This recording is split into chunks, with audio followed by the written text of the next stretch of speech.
এখন আপনারা শুনছেন বোবা কথা, ভিন্ন স্বাদের গল্প পরিবেশক। নমস্কার, সকলকে আমার ভালোবাসা, আন্তরিক অভিনন্দন জানিয়ে শুরু করছি বোবা কথার এই সপ্তাহের ভিন্ন স্বাদের আরেকটি নতুন গল্প। আজকের গল্প নিয়তির খেলা, রচনা অঙ্কনজ্যোতি চক্রবর্তী, কণ্ঠে উজ্জ্বল চক্রবর্তী।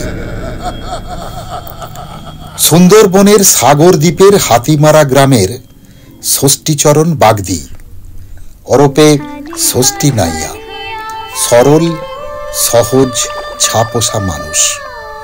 এলাকার অত্যাচারী দাপুটে রাজনৈতিক নেতা বিশ্বম্বর রায়ের নির্মম অত্যাচারে সে আজ খেয়াঘাটের ছাতিমতলায় বসে এক মুঠো ভাতের জন্য কতই না কাকুতি মিনতি করে। মাত্র 2 ছটাক জমির জন্য তার যে কি পরিণতি হয়েছিল, আজ সেই ঘটনাই শোনাবো আপনাদের। সেদিন শ্রাবণ মাসের শুক্লাষ্টমী, সন্ধ্যা থেকেই আবহাওয়াটা অত্যন্ত খারাপ। প্রতাপশালী বিশ্বম্বর রায়ের একদল পোষা গুন্ডা ষষ্ঠীচরণকে বীজ মোড়া করে বেঁধে টেনে হিঁচড়ে মারতে মারতে এনে তোলে বাগান বাড়িতে। অতঃপর নিয়ে আয় হারামজাদাকে, এখানে নিয়ে আয়। হেরা ছোট লোকের বাচ্চা হারামজাদা, তোকে তো কতদিন ধরেই বলেছি, কথাটা কানে উঠছে না। কি করবি এক্ষুনি ঠিক কর। শোন ষষ্ঠে, কোনো ধ্যানাই প্যানাই আমি শুনবো না। ওটা আমার চাই তো চাই, ব্যাস। ওখানে আমি শপিং মল বানাবো। টিপছাপ তোকে দিতেই হবে। দিবি টিপছাপ? বল বল, দিবি টিপছাপ?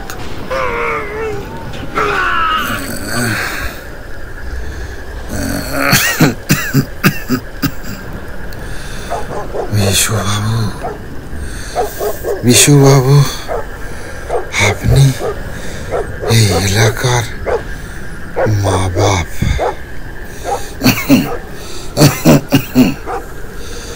ওই 2 ছটাক জমি আপনাকে লিখে দিলে বউ ছেলে পুলে নিয়ে সম্বৎসরে খাবো কি বাবু?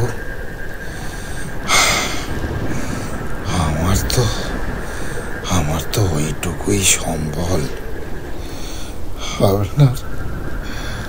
আপনার 2টি পায়ে ধরি বাবু, আমাকে আপনি ছেড়ে দেন।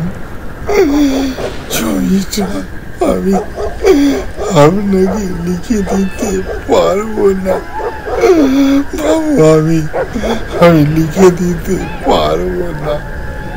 দেখো কাণ্ড। ইস, বড্ড লেগেছে না রে ষষ্ঠে?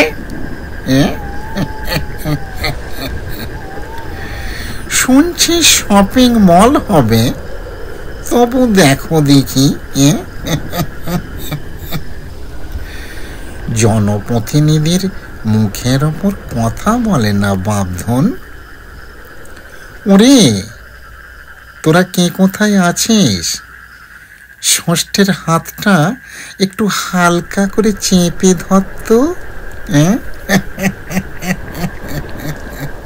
ষষ্ঠের টিপ ছাপ দেবে। এই তোরা শোন, তোরা বেটাকে এমন মারবি শরীরের সব হাড় ভেঙে যেন গুঁড়ো গুঁড়ো হয়ে যায়। এখনো বল হারামজাদা, টিপ ছাপ দিবি? বল টিপ ছাপ দিবি?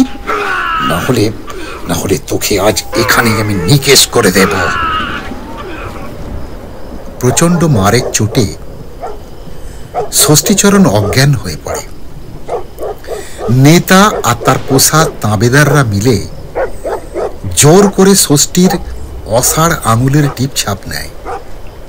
তারপর পাঁজা কোলা করে ইছামতির তীরে ফণিমনসার ঝোপে ছাতিম তলায় ছুঁড়ে ফেলে দিয়ে আসে। গভীর রাতে প্রচণ্ড ঝড় বৃষ্টি শুরু হয়। এরকম অবস্থায় বাবাকে দেখতে না পেয়ে ষষ্ঠীর ছেলে মঙ্গল লণ্ঠন হাতে খুঁজতে বের হয়। বাবা, তুমি কোথায়? ভীষণ ঝড় উঠেছে, তোমাকে দেখতে পাচ্ছি না কেন বাবা? বাবা তুমি কোথায়? বাবা,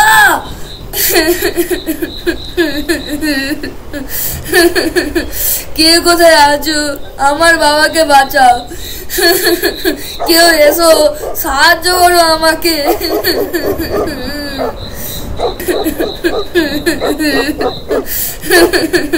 কে কোথায় আছো? আমার বাবাকে বাঁচাও, কেউ এসো, সাহায্য করো আমাকে। এই ঘটনার পর বছর 5 কেটে গেছে। ইছামতি দিয়ে বয়ে গেছে অনেক জল। বিশ্বম্ভর ষষ্ঠীচরণের এক চিলতে বাড়িটা ছাড়া সব কিছু হস্তগত করে নিয়েছে। শপিং মলের বিল্ডিং এর কাজও চালু হয়ে গেছে। হাত পা ভাঙা, কোমর ভাঙা ষষ্ঠীচরণ এখন আর হাঁটতে পারে না।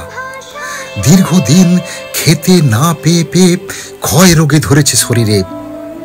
কোনো রকমে গড়িয়ে গড়িয়ে ইছামতির তীরে ফেরিঘাটে বুড়ো বটগাছটার তলায় বসে ভিক্ষে করে ষষ্ঠীচরণ। বাবু, ও বাবু, ও ও বাবা মায়েরা, আমাকে আমাকে আমাকে একটা টাকা দাও না, দাও না বাবু, দাও না বাবু। আজ আমি 2 দিন কিচ্ছু খেতে পাইনি বাবু। ও বাবা, ও মায়েরা, দাও না বাবু, ভগবান তোমাদের আশীর্বাদ করবে। দাও না, দাও না গো বাবা মায়েরা, দাও না। এর 1 মাস পর সেদিন জ্যৈষ্ঠ মাসের দুপুর বেলা, যখন সবাই আলস্যে নিথর নিথর, গ্রীষ্মের দাবদাহে রাস্তাঘাট শুনশান, তখন নেতার গুন্ডারা ষষ্ঠীর এক চিলতে বাড়িটাকে দখল করতে আসে। ষষ্ঠীর ঘরে তারা আগুন লাগিয়ে দেয়। বিভৎস আগুনের লেলিহান শিখায় জ্বলে পুড়ে ছারখার হয়ে যায় ষষ্ঠীর এক চিলতে শান্তির নীড়খানা। ষষ্ঠী কাকা, ও ষষ্ঠী কাকা, ষষ্ঠী কাকা, ষষ্ঠী কাকা, ষষ্ঠী কাকা, তুমি এক্ষুনি চলো, এক্ষুনি চলো। নেতার লোকজন তোমার ঘরে আগুন লাগিয়ে ধরে দিয়েছে গো। ঘরের মধ্যে খুড়িমা আর মঙ্গল। ওগো ষষ্ঠী কাকা, মঙ্গল আর খুড়িমা পুড়ে ছাই হয়ে গেল। শিগগিরই চলো ষষ্ঠী কাকা, সব জলে পুড়ে খাক হয়ে গেল। তুমি আর এখানে বসে থেকো নি ষষ্ঠী কাকা, তুমি শিগগিরই চলো।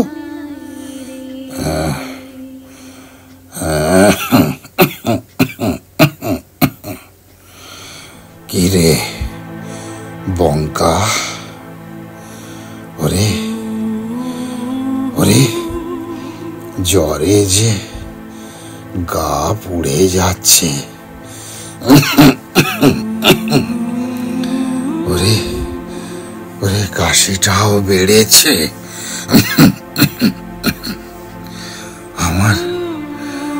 আমার এক চিলতে বাড়িটাও নিয়ে নিল। আমার বউ ছেলেকে পুড়িয়ে মারল।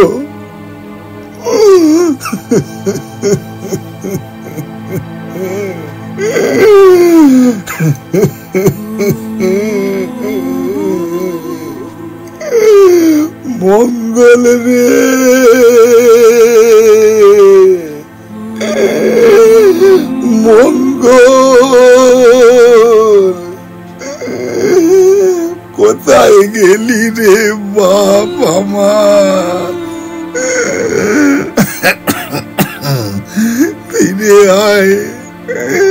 ফিরে আয় বাপ, ওরে একটি বার বাবা বলে ডাক রে মঙ্গল। তোকে ছেড়ে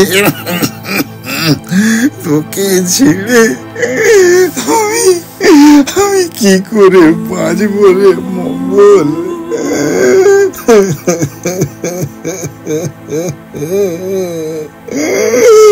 মঙ্গল রে মঙ্গল।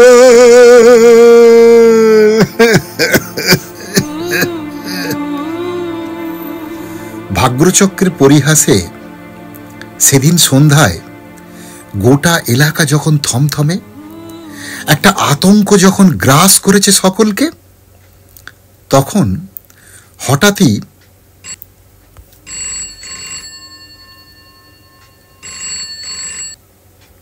হ্যালো, আপনি হাতিমারার বিশ্বম্বর রায় কথা বলছেন? আগে হ্যাঁ বলুন, আপনি কে বলছেন? আমি কলকাতার রবীন্দ্রনগর থানার ওসি বলছি।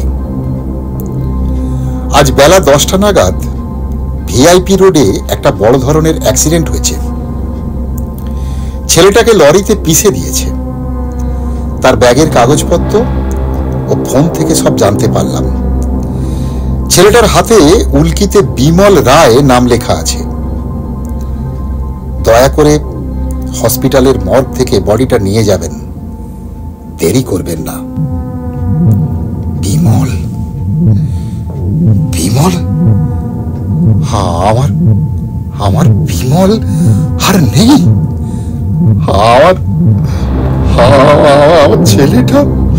আমার ছেলেটা অ্যাক্সিডেন্ট করেছে, মারা গেছে।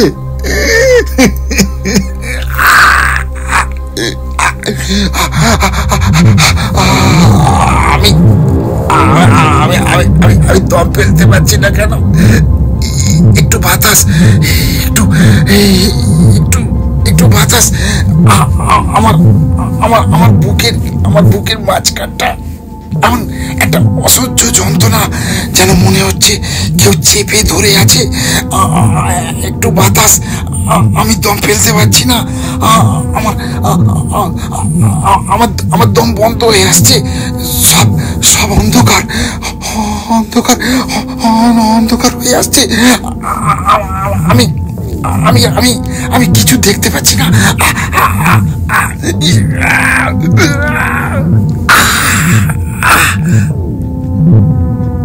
পুত্র শোকে বিশ্বম্বর হার্ট অ্যাটাকে মারা যায়। সারা বাড়িকে গ্রাস করেছে শোকের ঘন কালো ছায়া, একটা গুমোট পরিবেশ আর দীর্ঘকালীন নিস্তব্ধতা। ভাগ্যচক্রান্তে সেই দিনই রাতে ষষ্ঠীচরণও যক্ষায় মারা গেছে। ইছামতির তীরে ছাতিম তলায় একসাথে 3টে লাশের চিতা জ্বলছে পাশাপাশি। আগুনের লেলিহান শিখায় জ্বলে পুড়ে ছারখার হয়ে যাচ্ছে লোভ, লালসা আর দাম্ভিকতা। নিয়তির বিচারে ষষ্ঠীর আত্মা যেন শান্তি পেয়েছে। আজকের গল্পটা শুনে ভালো লাগলে আমাদের উৎসাহিত করার জন্য চ্যানেলটাকে সাবস্ক্রাইব করবেন, লাইক দেবেন ও শেয়ার করবেন। মতামত জানাতে ভুলবেন না। আগামী শনিবার ঠিক রাত 9টায় আবার একটা নতুন গল্প নিয়ে হাজির হব আমি আপনাদের সামনে। আপনাদের সকলকে অসংখ্য ধন্যবাদ। সবাই ভালো থাকুন, সুস্থ থাকুন, এই কামনা করি।